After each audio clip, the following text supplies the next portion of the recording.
dois, 2. Marco Neves. Marco, dizer qualquer coisa. Olá, bom dia, boa noite. 2, 3, 4. Acho que tá bom. Vamos a isso.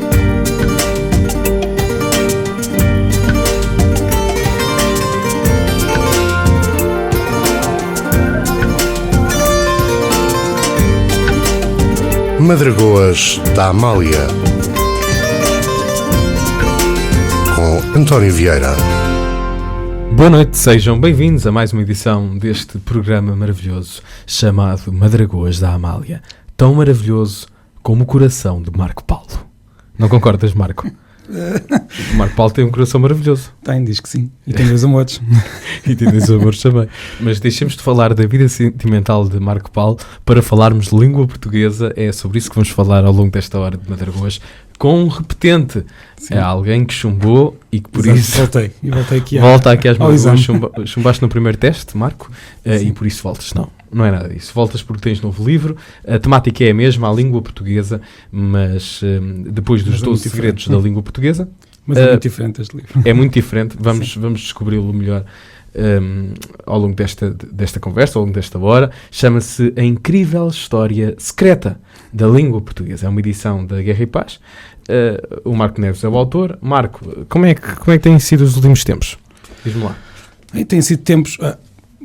Tenho trabalhado com... minha vida não é só escrever os livros, tenho trabalhado em tradução. É só que te afastes um bocadinho mais, parece incrível que já estás assim um palmo, mais do que um palmo, do microfone. Não mais distante. Assim está ótimo. Vamos a isso. A tua vida, dizias tu? Dizia eu isto fica tudo gravado, Marco. O Marco estava à espera que isto fica tudo. Estava a dizer que a minha vida não é só escrever os livros, também é, neste caso, estes 2 livros sobre a língua portuguesa, mas também é trabalhar com a língua no dia-a-dia, como tradutor e como professor, e também, como eu também digo aqui até na badana do livro, também como pai, porque quando somos pais também temos de ensinar a língua aos filhos no dia-a-dia. Que idade têm os teus filhos? Eu só tenho um, digo filhos em geral, mas é só um, é o Simão, e tem 4 anos, e está agora a aprender. E eu até acho... Apesar de já saber que era teoricamente que era assim, fico todos os dias muito surpreendido com as palavras que ele aprende e que ele consegue aprender. Como assim? Que tipo de surpresa tens? Bem, algumas surpresas não posso repetir aqui, porque às vezes vem com certas palavras da escola que depois tenho de lhe dizer que não são adequadas para todos os... São essas aquelas que eles aprendem mais rápido, exatamente, não é? Sim. Mas depois também palavras que nós achamos que os miúdos de 4 anos não sabem, mas que eles começam logo a coisas como estratégia. Tem aqui uma nova estratégia para este jogo, e nós ficamos, mas como é que ele sabe isto? E eu não acho, ao contrário de algumas pessoas, que ele é especial, por ser meu filho, não é isso. Eu fico mesmo surpreendido como é que as crianças com 4 anos já sabem tantas palavras. Nem eu sei o que quer dizer estratégia. Mas eu lá uso. É assim. Mas pronto. Muito bem, Marco. Olha, depois do... Como é que correu o primeiro... Tu estiveste aqui a falar do 12 segredos da língua portuguesa. Como é que correu esse livro? Como é que foi o feedback? O feedback, pelo menos aquele que eu vi e que li, foi bom. As pessoas gostaram porque... acharam, pelo menos os leitores com quem eu conversei, se calhar os leitores que não gostaram não falaram comigo, não é? Mas aqueles que falaram comigo disseram que foi uma forma diferente de olhar para a língua, que não bate sempre nos temas comuns que são os erros que as outras pessoas fazem, que é o tema que nós mais vemos na internet e nas nossas conversas dia-a-dia. Também fala de erros, mas de uma forma diferente, e portanto correu bem, e tive várias apresentações, até na Galiza, que por acaso foi das apresentações que mais me surpreendeu, porque há de facto um interesse muito grande pela nossa língua na Galiza. Agora surge aqui com outro livro, esta incrível história secreta da língua portuguesa. Bem, há um ponto em comum, pelo menos, esta história do segredo, porque o primeiro foram 12 segredos. Os meus amigos já gozam comigo, então quantos segredos? Que é uma história secreta, são 13 segredos já estou a contar. Exato. Não, aqui até tem mais do que um. Quais são as diferenças entre estes 2 livros? Não, este livro já é um livro, é uma espécie de romance, ou seja, eu tento contar a história da língua, não de forma digamos, académica, apesar de eu também trabalho numa universidade, eu não tenho nada contra as histórias académicas, até porque foi nelas que eu me fui basear para escrever esta história, e indico algumas referências no final, mas esta é uma história contada na perspectiva de pessoas comuns, ou seja, porque nós costumamos ouvir a história da língua, ou ler a história da língua, na perspectiva da escrita, porque é aquilo que nós temos, não é? Nós temos apenas nós nunca ouvimos o Afonso Henriques falar, é impossível, não temos gravações. Então eu tento imaginar a história do lado das pessoas que falaram a língua ao longo de vários séculos, desde que os romanos cá chegaram até hoje, e até tento romancear um pouco a descoberta da que seria a primeira gravação, ou seja, as primeiras vozes que nós poderíamos ouvir sobre a língua portuguesa, mas não vou revelar muito sobre isso. Portanto, é, digamos, o mistério ou o suspense que está por trás deste livro, é qual é que terá sido a primeira gravação em língua portuguesa. Eu tinha ideia que Dom Afonso Henriques tinha sido comentador da TVI antes de ser rei. Tinha essa ideia. Ele era do Vitória de Guimarães, como todos sabemos. Exato. O Guimarães, que no dia em que estamos a gravar isto, ganhou 2-1 ao Braga. Fica aí a informação. Nesse derby de está contente. Dom Afonso Henriques está contente. Continua. Pronto, e basicamente pus-me a imaginar, eu comecei a escrever isto no blog que eu tenho, os primeiros 2 ou 3 capítulos foram escritos no blog, as pessoas gostaram e então pensei, bem, se calhar vou avançar por aí fora e vou escrever toda a história da língua portuguesa até chegar aos nossos dias. Temos aqui a personagem principal, uma professora de português, nos nossos dias, que depois começa a imaginar a história da família dela, desde que um romano encontrou uma celta, depois temos os visigodos, temos os trovadores da Idade Média, todos eles misturados com a família desta professora de português, o que, penso eu, dá uma perspectiva ao leitor da língua, não tanto daquela forma formal como nós aprendemos muitas vezes na escola, mas no dia-a-dia, ou seja, como é que seria falar português e o que é que nós ouviríamos da boca das pessoas que falavam português na altura do Afonso Henriques, por exemplo, coisas que nós não imaginamos, mas é óbvio que o Afonso Henriques não chamava português à sua língua, não é? O que é que chamaria? Pois, exatamente. Neste livro eu tento explicar o que é que... Ou seja, a língua já existia naquele momento, porque já tinha características muito, muito próprias, mas não tinha este nome. Era uma língua comum entre a Galiza e o que veio a ser Portugal naquele momento, e as pessoas simplesmente não pensavam muito nesta questão. A língua oficial era o latim, e depois tínhamos a língua da rua, que era considerada uma espécie de latim deturpado, uma língua mal falada, mas que era a nossa língua. E já tinha características diferentes para se dizer que era uma língua diferente. Já há muito tempo. Uma das teses, digamos assim, do livro é que o português é muito mais antigo do que Portugal. Não tinha o mesmo nome, obviamente, mas as características que distinguem o português, e neste caso também o galego, de forma... Em contraste, por exemplo, com o castelhano, temos, por exemplo, os artigos. Nós dizemos o, a, os, as. E estes artigos já lá estavam nessa altura e muitas outras características próprias da nossa língua já lá estavam muitos séculos antes de haver Portugal. Marco Neves, autor desta incrível história secreta, só poderia ser secreta, tratando-se de um livro do Marco. Exato. Da língua portuguesa. Marco, vamos lá ver, já falaste aqui dessa professora de português, que fui condutor do livro, certo? Sim, este livro passa-se no presente, no passado, como é que é a estrutura temporal? Começa no presente, depois tem um intervalo que também se passa no presente, aliás em Nova Iorque, e depois e no final temos um último capítulo que também é no presente, mas entre estes 3 pontos, temos então esta história que começa na altura do Império Romano e vai passando pelos vários séculos do desenvolvimento da nossa língua, passando por Afonso Henriques, como eu já disse, Gil Vicente, o Camões, que anda aqui à pancada no meio da rua, com alguns amigos que pertencem à tal família que eu imagino. Temos também o terremoto, tento pôr o leitor no meio do terremoto de Lisboa, e ainda... Não literalmente, atenção. Não pense que está a ler este livro e de repente... Começa a tremer. A terra começa a tremer. Mas nunca se sabe. Nós nunca sabemos como é que pode vir o próximo terremoto, não é? Marco, o que é que aqui é real e o que é ficcionado? O que é facto e o que é fruto da tua... Essa é uma das perguntas que já 1 ou 2 leitores me fizeram antes de começar a ler o livro, porque quando começam a ler o livro eu tendo a confiar nas pessoas que vão ler e eu acho que é bastante óbvio. Mesmo assim, eu no final tenho uma pequena nota em que faço essa distinção.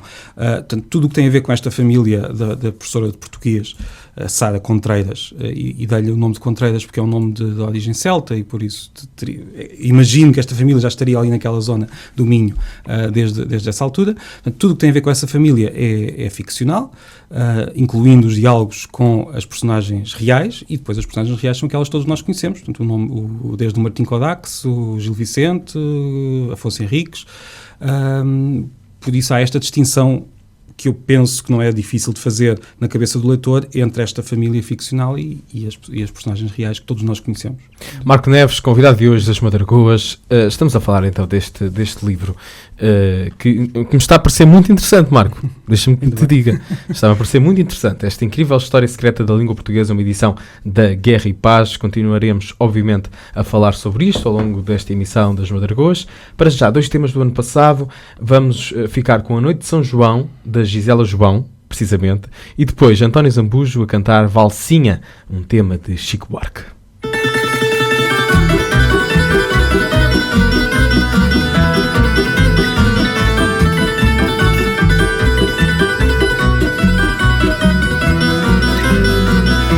Era noite de verão e em véspera de São João toda a gente vai para a rua. Saí de camisa rosa, saia curta, perna rosa, batom e verniz nas unhas. Saí de camisa rosa, saia curta, perna rosa, batom e verniz nas unhas. Numa mão tinha um martelo que era verde e amarelo, e no outro alho porro. Desci até a ribeira com a ponta mesmo à beira, que é de onde se vê o fogo. Desci até a ribeira com a ponta mesmo à beira, que é de onde se vê o fogo. E ao chegar a Miragaia, onde fui rodar a saia, senti calor no decote. Quando a visto a dada altura a comer uma fartura, um moço dos carros de choque. Quando o bicho da altura a comer uma fartura, o moço dos carros de choque. Ele era moreno e alto, e eu que até sou contralto, piava fino com ele. Ficava toda nervosa só de ouvir aquela prosa que me arrepiava a pele. Ficava toda nervosa só de ouvir aquela prosa que me arrepiava a pele. Fomos juntos para a Foz e ali estávamos nós a ver os balões no céu. Quando apareceu a Ruth, que chegou como um abutre a dizer que ele era seu. Quando apareceu a Ruth, que chegou como um abutre a dizer que ele era seu. Como quem salta a fogueira, fui para a bulha, disse as geneiras e esfreguei-lhe o alho porro. E fresca como um manjerico, engatei o mais bonito que apareceu em meu socorro. E fresca como um manjerico, engatei o mais bonito que apareceu em meu socorro.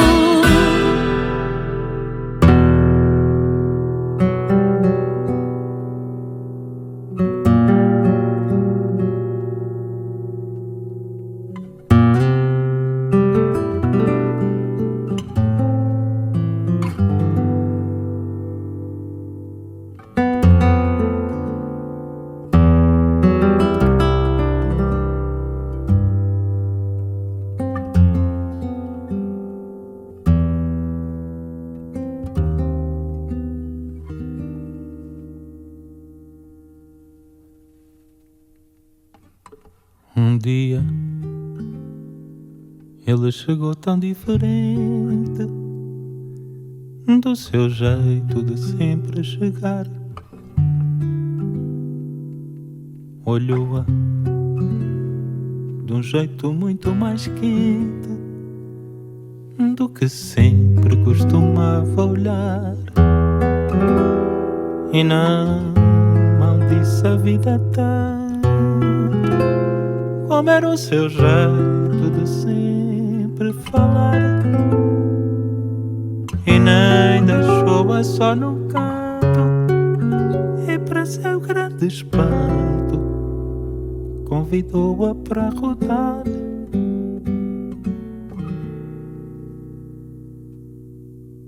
Então ela pôs-se bonita, como há muito tempo não ousava usar.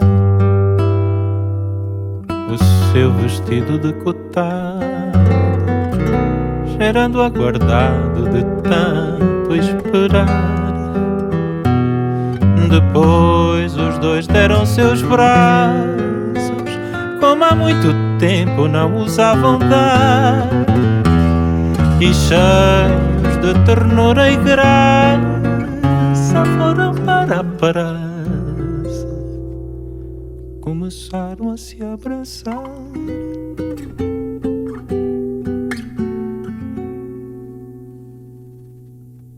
E ali dançaram tanta dança que a vizinhança toda despertou. E foi tanta felicidade que toda a cidade se iluminou. E foram tantos beijos loucos, tantos gritos roucos como não se ouvia mais, que o mundo compreendeu. E o dia amanheceu em paz. Do disco Até Pensei Que Fosse Minha, um disco em que o desafio para o António Zambujo era cantar temas de Chico Buarque, e o desafio foi completamente ultrapassado. É um grande disco este do António Zambujo. É verdade. Já ouviste, Marco? Já ouvi uma grande parte, não todo, mas já ouvi uma grande parte. O que é que pareceu? Aliás, a primeira vez que vieste cá eu pedi-te algumas escolhas e tu acabaste por escolher o António Zambujo. Ouvimos António Zambujo exclusivamente. Tenho ideia. Eu penso que sim. Eu acho que sim, acho que só ouvimos temas nessa emissão. Não, eu acho curioso esta mistura entre... Isso é um tema que eu falo mais no primeiro livro, sobre a questão do português do Brasil. Também falo neste, porque aqui, já agora aproveitamos e depois digo em relação ao António Zambujo, aqui eu mostro mais um segredo que os brasileiros conhecem em geral, mas os portugueses nem por isso. Porque os brasileiros, a certa altura, quando os portugueses foram para o Brasil, começaram a aprender uma língua que não era o português. Portanto, havia uma língua de origem índia, que podemos chamar de Tupi-Guarani, embora o nome técnico até seja língua geral, porque era uma língua baseada no Tupi-Guarani, mas não era essa. E os portugueses aprenderam essa língua e falavam a língua, e era, digamos, a verdadeira língua brasileira nesse início da colónia sul-americana. E era curioso que os portugueses que para lá iam tinham de aprender a língua para falar e acabava por ser a sua língua. A certa altura, depois do terremoto, e eu tento dramatizar essa questão aqui, o Marquês de Pombal decide que não se podia, isso era para acabar com isso, e impôs, então sim, o português como língua única em todo o território brasileiro, e esta transição acaba por também de ser uma das causas, entre muitas outras, numa certa diferença que há entre o português de Portugal e o português do Brasil. Portanto, tem esta origem também nesta obrigação que a certa altura uma série de adultos, de uma população adulta, teve de aprender uma língua que alguns deles não conheciam, que era a nossa. Isto tudo para dizer que eu acho até bastante, digamos, eu uso às vezes uma palavra até quando no meu blog muitas vezes, e há quem diga que eu abuso dessa palavra, mas eu acho delicioso haver esta mistura, ou seja, quando eu ouço um português a cantar uma música brasileira, gosto é qualquer coisa que me parece que faz cócegas, e eu gosto disso. Portanto, há pessoas que ficam um bocadinho irritadas, mas eu por acaso gosto muito destes exercícios. Por acaso é muito fixe, e há dois exemplos particularmente felizes, que é o António Zambujo a cantar o Chico Buarque, mas também a Carminho. Ela sim, editou exatamente. Carminho canta. Aliás, eles, salvo erro, uma das músicas fazem... Sim, há um dueto. Sim, chama-se Meu Amor. E por isso vamos ouvir esse Meu Amor, António Zambujo e a Carminho, e depois um tema que está incluído nesse Carminho canta Tom Jobim, Sabiá.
Quando me beija a boca, a minha pele toda fica arrepiada, e me beija com calma e fundo até minha alma se sentir beijada. Ai, o meu amor tem um jeito manso que é só seu, que rouba os meus sentidos, viola os meus ouvidos com tantos segredos lindos e indecentes. Depois brinca comigo, ri do meu umbigo e me crava os dentes. Ah, eu sou sua menina, viu? Ele é o meu rapaz. Meu corpo é testemunha do bem que ele me faz. meu amor tem um jeito manso que é só seu, que me deixa maluca quando me roça a nuca e quase me machuca com a barba mal feita, e de pousar as coxas entre as minhas coxas quando ele se deita. Ah, o meu amor tem um jeito manso que é só seu, de me fazer rodeios, de me beijar os seios, me beijar o ventre e me deixar em brasa. desfruta do meu corpo como se o meu corpo fosse a sua casa. Ah, ah, ah. Não permita, Deus, que eu morra sem que eu volte para lá. Sei que desfrute os primores que não encontro por cá. Sei que ainda viste as palmeiras, onde canta o sabiá.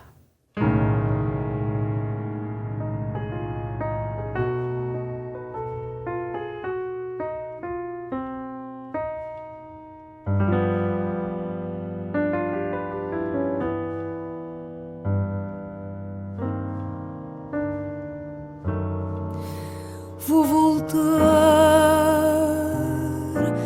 sei que ainda vou voltar para o meu lugar.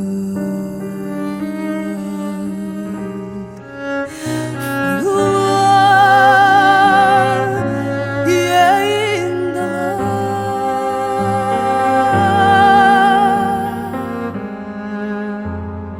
que eu hei de ouvir cantar uma sábia, cantar o meu sábia. Vou voltar, sei que ainda vou voltar. Vou deitar à sombra de uma palmeira que já não há, colher a flor que já não dá, e algum amor talvez possa espantar as noites que eu não queria e anunciar o dia.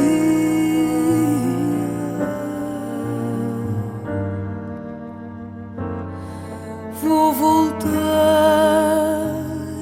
sei que ainda vou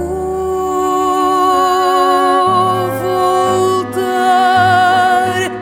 Não vai ser em vão que fiz tantos planos de me enganar, como fiz enganos de me encontrar, como fiz estradas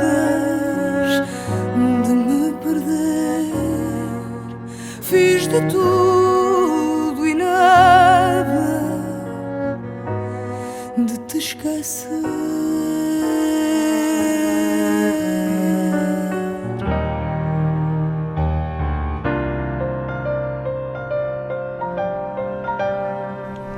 Não estava à espera de ouvir já duas músicas, eu sei.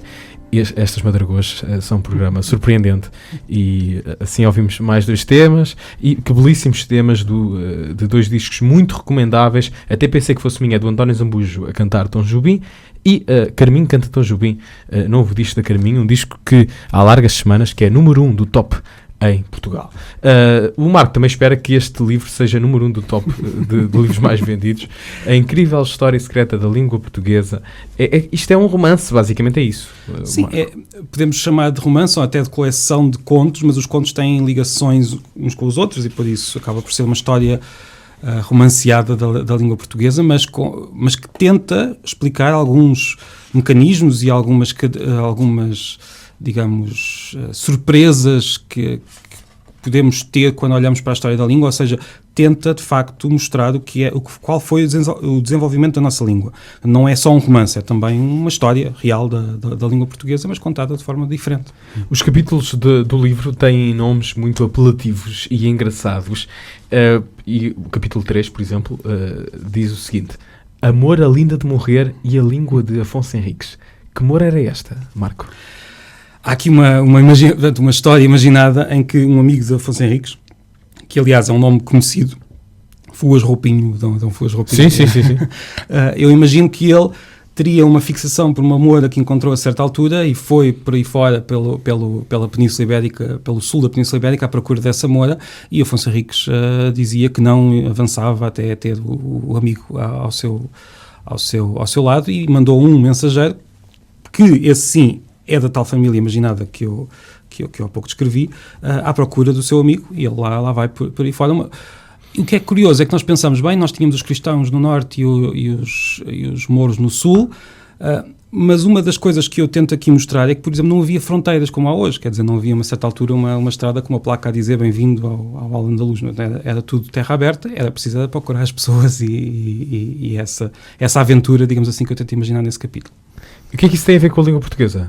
Tem a ver porque ao longo desta história eu mostro, por exemplo, que língua é que o Afonso Henriques falava, tento pôr o leitor a imaginar como é que seria ouvir o Afonso Henriques naquele momento, mas também ao longo da viagem deste mensageiro pela Península Ibérica, pelo Sul, vou tentando dizer o que é que se falava nestas regiões e tento, por exemplo, mostrar porque é que o português tem certas palavras árabes. Portanto, uso esta história para tentar mostrar ao leitor este contacto que houve entre o latim popular do Norte e o moçárabe do Sul. Bem, certamente que estamos a falar de inúmeras diferenças, não quero que digas todas, como é lógico, mas para as pessoas perceberem mais ou menos o que é que está no livro e a evolução da própria língua, que diferenças há entre a língua que falava Afonso Henriques e o que nós falamos hoje? Há muitas. Há muitas, mas assim uma coisa ou outra que acho... Antes de mais, nós aqui estamos a falar sempre de probabilidades, nós nunca ouvimos o Afonso Henriques. Portanto, sim, começámos por aí, aliás.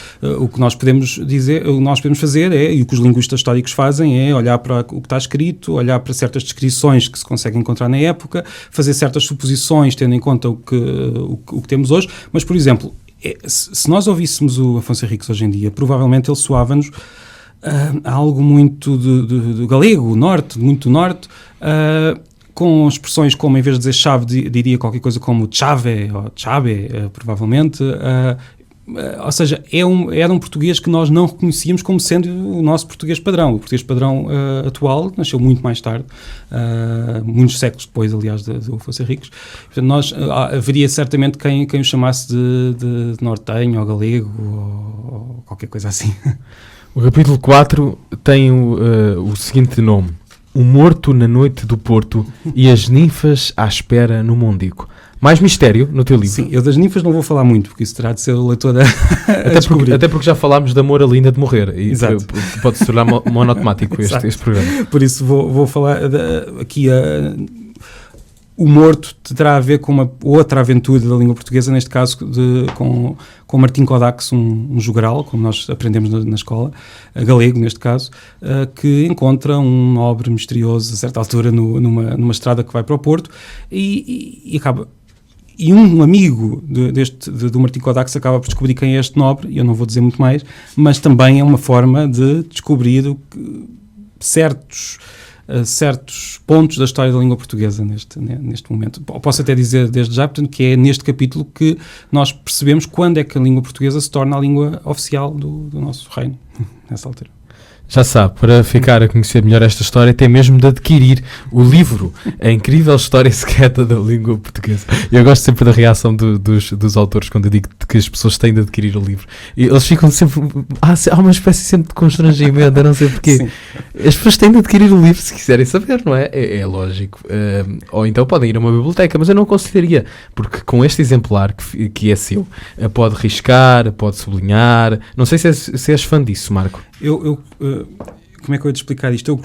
Normalmente eu hesito muito a começar a riscar os livros, mas quando risco a primeira página, a partir daí o livro fica todo destruído, digamos assim.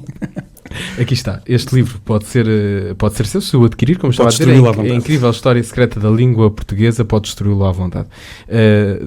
O Marco Neves é o convidado de hoje das Madragoas. Vamos continuar a falar sobre isto, até porque eu quero saber mais sobre uma colecionadora de livros que a certa altura surge neste livro. Não, podes já dizer. A colecionadora é uma mulher, amiga de Gil Vicente. Mais uma mulher neste livro? Sim. Há várias.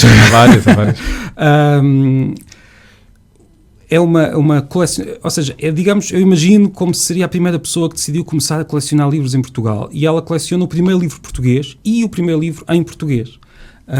Ou melhor, vai encontrá-los, tenta encontrá-los, e tem-nos em casa, o que acaba por ser perigoso, porque o primeiro livro português não é o primeiro livro em português, o que será talvez surpreendente.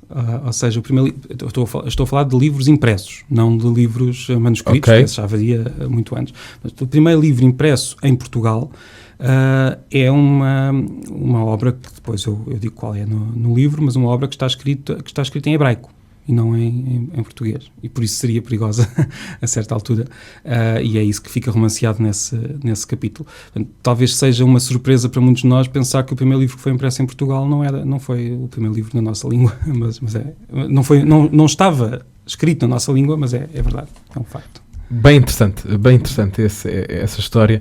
Vamos continuar a conversa aqui com o Marco. Entretanto, vamos ouvir também mais música, e o Marco Neves é apreciador dos de Olinda. É precisamente com os de Olinda que vamos ficar. E o que é que vamos ouvir dos de Olinda? Deixa-me aqui escolher qualquer coisa. Vamos ouvir o Fiscal do Fado, agora nas Madragoas.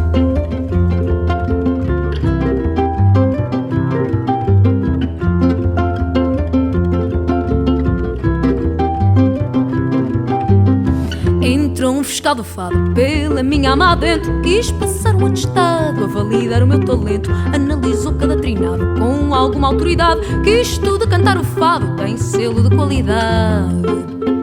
Existe uma nova norma de cantar o fado, de modo que o som lá for um bom fado de mercado. O fado impõe esta norma impõe-se a mim. Quem quiser cantar agora vai ter de cantar assim.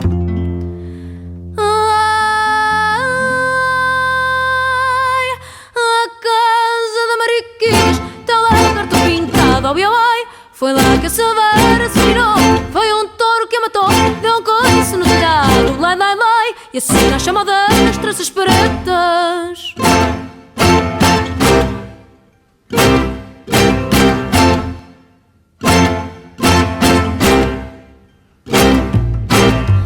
Eu achei aquilo errado, fiz uma reclamação, veio comigo atestado, um arquinho e um balão. Disse que não é o fado maior do que a liberdade, tudo é livre de ser fado, é de todos a saudade. Mas existe a nova norma de cantar o fado, de modo que o som lá for um bom fado de mercado. O fado impõe esta norma impõe-se a mim. Quem quiser cantar agora vai ter de cantar assim.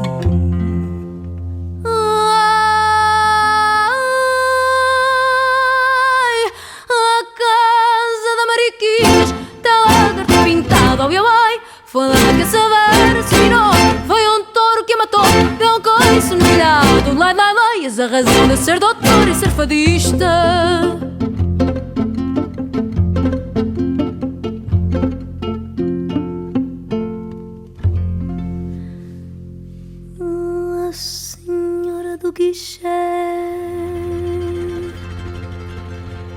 suspiro, certo é fado.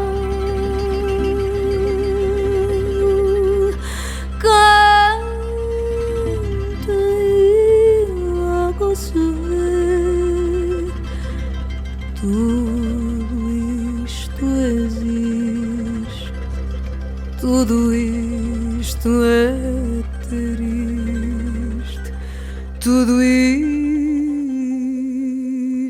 é fado.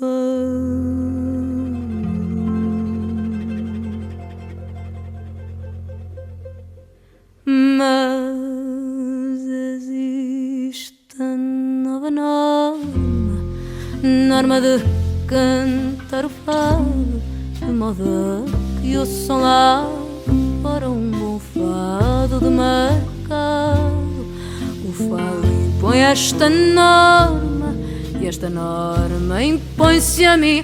Quem quiser cantar agora, canto que eu não canto assim.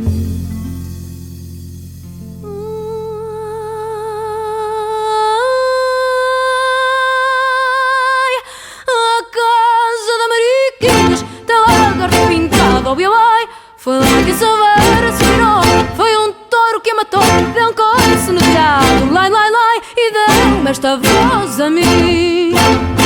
A casa da Mariquinhas tem um lagarto pintado, oi, oi. Foi lá que Silveira se virou, foi um touro que matou, deu um coice no telhado, lai, lai, lai. Nunca, nunca, nunca mais. Fiscal do Fado, aqui estão os de Olinda, numa noite em que converso com o Marco Neves, isto a propósito do novo livro, A Incrível História Secreta da Língua Portuguesa. Se já falámos aqui dos capítulos com nomes divertidos e apelativos, ainda não dissemos que o principal desses capítulos, o principal pelo menos no que diz respeito a esse lado humorístico, é o capítulo 8, que diz o seguinte: Essa e Camilo à volta de um prato de amêijoas. Isto é absolutamente genial. Eu imagino-os mesmo à volta de um prato de amêijoas. Não sei, eu consigo imaginar. O que é que... Bem, explica-me isto. O que é isto, Marco? Essa e Camilo à volta de um prato de amêijoas. A certa altura, eu temos de estar a revelar coisas a mais, mas não faz mal. Há um conto do Eça de Queiroz, A Civilização, em que ele descreve uma gravação de um fonógrafo, em que um conselheiro, um juiz, repete a mesma frase de forma indefinida porque aquilo varia, e o Eça imagina como seria o Jacinto, que é a personagem do conto, que depois mais tarde veio da Cidade das Serras. Portanto, o Jacinto tem um fonógrafo, aquilo varia e ele começa a ouvir aquela frase sem parar. Eu imagino como seria, ou seja, e se essa de facto tivesse ouvido um juiz a gravar aquela frase, e tento dramatizar isto não é dramático, digamos assim, não tento imaginar essa cena em que o Eça está com um juiz e ele está a gravar para um fonógrafo essa frase. Ao mesmo tempo, nós temos de perceber que uma máquina que grava as vozes de pessoas era algo surpreendente no século XIX. Imagino então que este conselheiro pega na máquina, pede ao Eça de Queiroz para ficar com essa máquina e vai para a Póvoa do Varzim, a terra de origem do Eça de Queiroz, a mostrar a todos os amigos essa máquina. A certa altura sentam-se todos à mesa, incluindo o Eça e o Camilo, que também lá estava naquela zona a certa altura, e conversam por causa da máquina, por causa da literatura, por causa da língua portuguesa, e portanto temos uma conversa à mesa com um prato de amêijoas à frente. Parece-me lindamente. O interesse pela língua portuguesa tem crescido nos últimos tempos. As pessoas, o que se diz é que as pessoas cada vez escrevem pior. Com as redes sociais. É o que se diz. Sim. É o que se diz. Não sei se concordas ou não. Assim, eu tenho visto, eu tenho visto também um interesse crescente pela língua portuguesa. Ou seja, se por um lado nós deparamos-nos com muitos erros na internet, por outro também nos deparamos com muitas pessoas a apontar os erros, não é? Como é que olhas para tudo isso? Assim, é normal. Vamos imaginar o nosso país há 100 anos. Quantos dos nossos bisavós é que saberiam escrever e discutir questões de língua portuguesa? Provavelmente muito poucos, ou seja, havia uma percentagem pequena, e aliás eu tento descrever isso também neste livro, uma percentagem pequena da população que sabia escrever e que tinha a língua portuguesa na sua forma padrão bem assimilada, digamos assim. Era uma população muito diminuta. Aliás, outra das surpresas, já agora antes de voltarmos ao tema, que eu tento aqui mostrar ao leitor, é que muitos dos nossos reis não sabiam escrever. Os primeiros reis não sabiam escrever. Não era habitual. Aqui já estou aí muito mais atrás em relação aos 100 anos de que eu estava a falar. Mas voltando aqui aos nossos últimos 100 anos, houve uma expansão tremenda da escrita.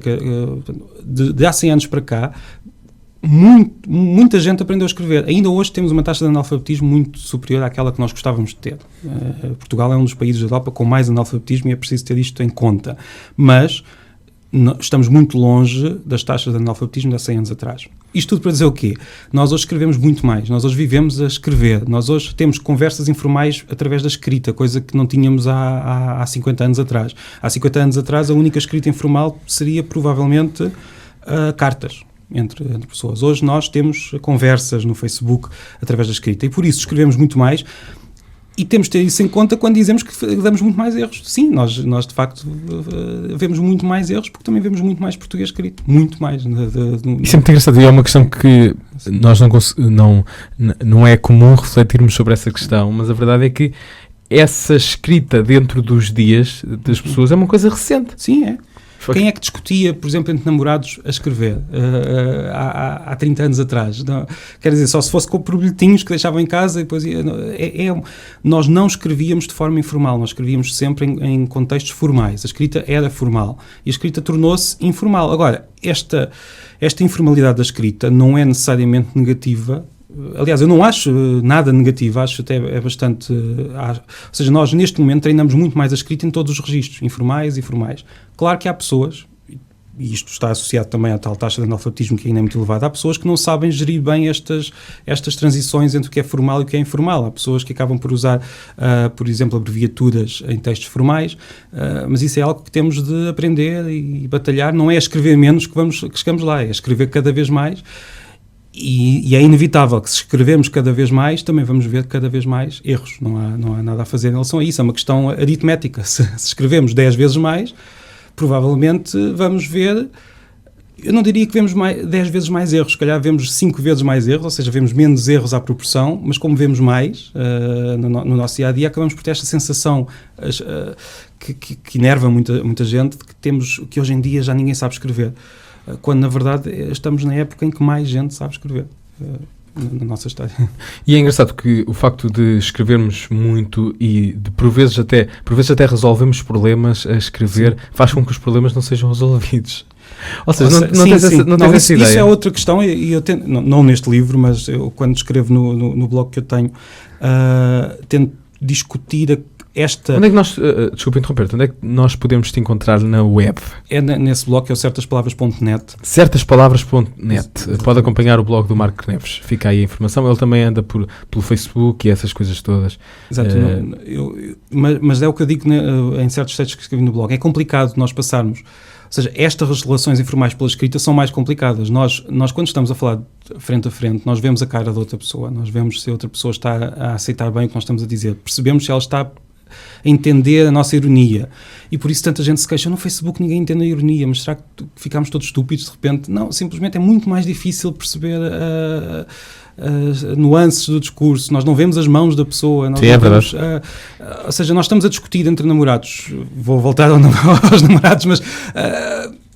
e se calhar, se for pela escrita, é muito mais difícil sair da discussão. Enquanto que na vida real nós podemos encolher os ombros, ou deixa lá isso, mesmo entre amigos, dar uma pancadinha nas costas, vamos embora, e no Facebook, nos SMS, nos e-mails, isso é impossível. Ou seja, nós só temos a escrita. E a escrita é muito fria, se formos a ver bem. Ou seja, esta informalidade levanta uma série de questões mais importantes do que os erros que nós por vezes vemos.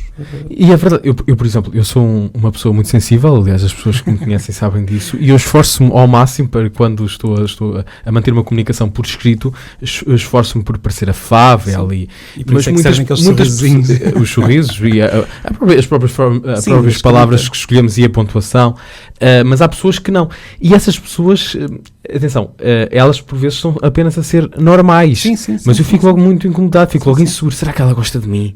Será que esta pessoa gosta de mim? Porque a pessoa responde só, obrigado, sem pontuação, sem nada, às vezes até a própria pontuação, vamos imaginar, um obrigado sem pontuação pode parecer muito seco, mas se tiver lá um ponto final, ainda mais seco é. Ainda mais seco é verdade. É, digamos, um mundo novo para nós todos, mesmo que as pessoas que são novas, estão a aprender isto agora, e é um mundo mais difícil do que a conversa frente a frente. Eu gostei do percurso, por assim dizer, da nossa conversa, porque já falámos de coisas aqui tão distantes e acabámos a falar sobre estas novas realidades. A incrível história secreta da língua portuguesa é o novo livro do Marco Neves, é sempre um gosto estar aqui à conversa com ele, é uma edição da Guerra e Paz. Marco, queres acrescentar mais alguma coisa em relação a este livro? Não, queria em relação ao livro, gostava sinceramente que o livro... digamos, cumprisse a missão que eu lhe dei, que é interessar os leitores por esta história que não é nada desinteressante, antes pelo contrário. Não estou a dizer que é o livro em si que é interessante, e eu espero que seja, não é isso, mas a história da nossa língua, neste livro e noutros, é apaixonante, e essa era a missão que eu tinha para o livro, mostrar o apaixonante que é a história da nossa língua aos leitores. Do resto, eu só queria agradecer o convite.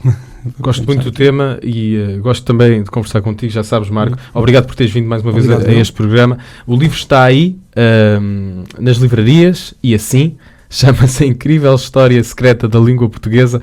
O autor é o Marco Neves, é uma edição da Guerra e Paz, e despedimos-nos com Diolinda, mais Diolinda, desta feita com Seja Agora. Um abraço, até amanhã.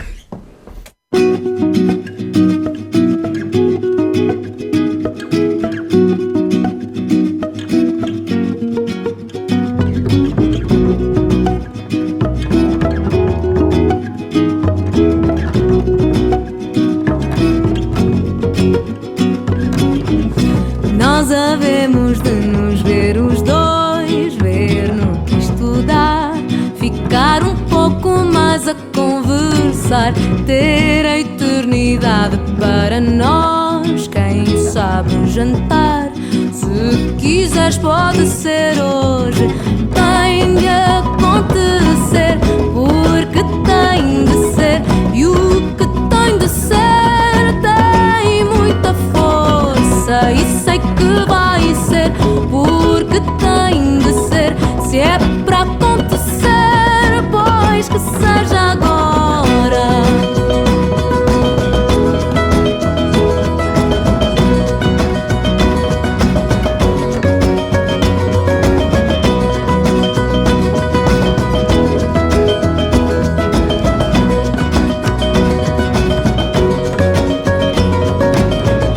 Nós havemos ambos de encontrar um destino qualquer, ou um banquinho bom para sentar. Vai ser tão bonito descobrir que no futuro só quem decide é a vontade. Tem de acontecer, porque tem de ser, e o que tem de ser tem muita força, e sei que vai ser, porque tem de ser. Se é para acontecer, pois que seja agora. Tem de acontecer, porque tem de ser, e o que tem de ser tem muita força, e sei que vai ser, porque tem de ser. Se é para acontecer, pois que seja agora, que seja agora, que seja agora. Se é para acontecer, pois que seja agora, que seja agora, que seja agora. Se é para acontecer, pois que seja